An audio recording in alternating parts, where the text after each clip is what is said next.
મિત્રો, મારી યુટ્યુબ ચેનલમાં આપ સૌનું સ્વાગત છે।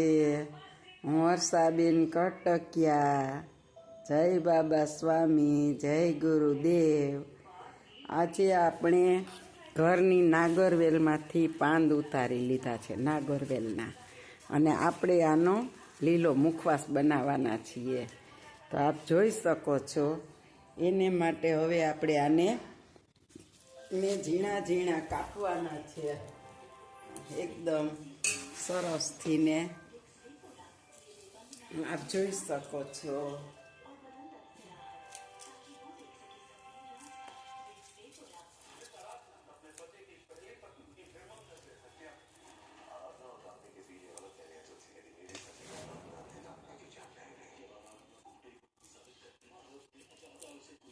આપણે આને બધાઈને આવી રીતના ઝીણા ઝીણા કાપી લેવાના છે પહેલાં, હાવ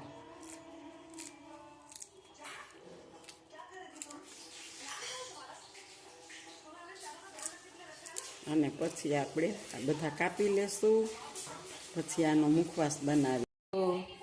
જો આપણે આ પાંદ 1.5 કિલો જેટલા હતા એને ઝીણા ઝીણા સુધારી લીધા છે, અને આ પાંદમાંથી આવી દાંડલી હોય એ બધી આપણે કાઢી લેવાની છે, જોઈ શકો છો। જો આવી દાંડલી હોય ને એ બધી કાપી નાખવાની, એને નાખવાની નથી, આ બધો કચરો કાઢી નાખવાનો, અને પાંદને આવા ઝીણા ઝીણા સુધારી લેવાના। આપણે આ 1.5 કિલો જેટલા પાંદ છે। જો આપણે આજે પાનનો મુખવાસ બનાવી છે, એને માટે આપણે લીધું છે એક છલીનું પેકેટ, એક લીધું છે ધાણાદારનું પેકેટ, એક લીધું છે તૂટી ફૂટીનું પેકેટ, એક લીધું છે આ ખજૂરના કટકા આવે છે ઠંડાઈ નાખેલા એનું પેકેટ, અને એક પેકેટ લીધું છે આપણે વરિયાળી સોપ મસ્ત, અને એક ડબલું લીધું છે આપણે ગુલકંદનું।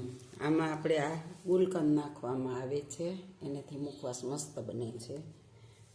અને થોડોક એવો આપણે કાથો લીધો છે। હવે આપણે બનાવીશું મુખવાસ। એને માટે આપણે આ ખજૂરના કટકા નાખીશું, એક કોથળી,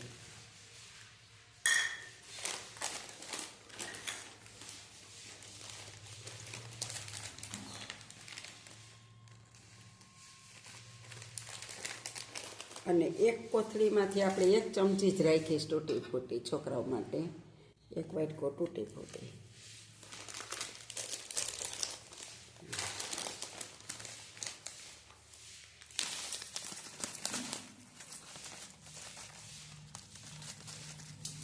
અને આ મીઠી છલી નાખશું 1 વાટકો,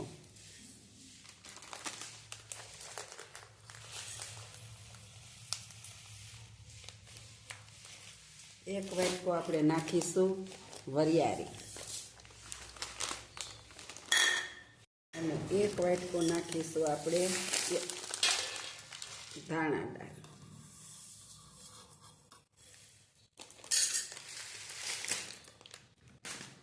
અને એની અંદર નાખીશું 1 વાટકો આપણે ગુલકંદ, એટલે બધો કાઢી જ લીધો છે ડબલામાંથી, વાટકો ભરાણો, આપણે સીધો નાખીને તો હરખો ફાવે નહીં।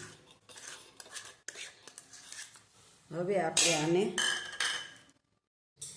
આપણે આમાં થોડોક એવો કાથો નાખીશું, આ કાથો છે, બહુ નથી નાખવાનો, થોડોક એવો, અને હવે આપણે આ મુખવાસને ચોળી લેવાનો સાથેથી।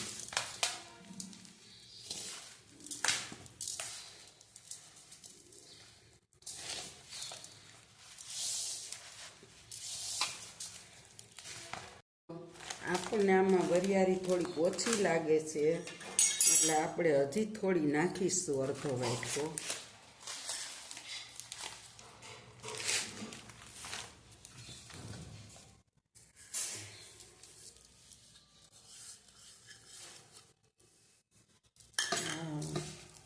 અને આ ખજૂરના કટકા પણ થોડાક રાખ્યા હતા, પણ નાખી દેશે।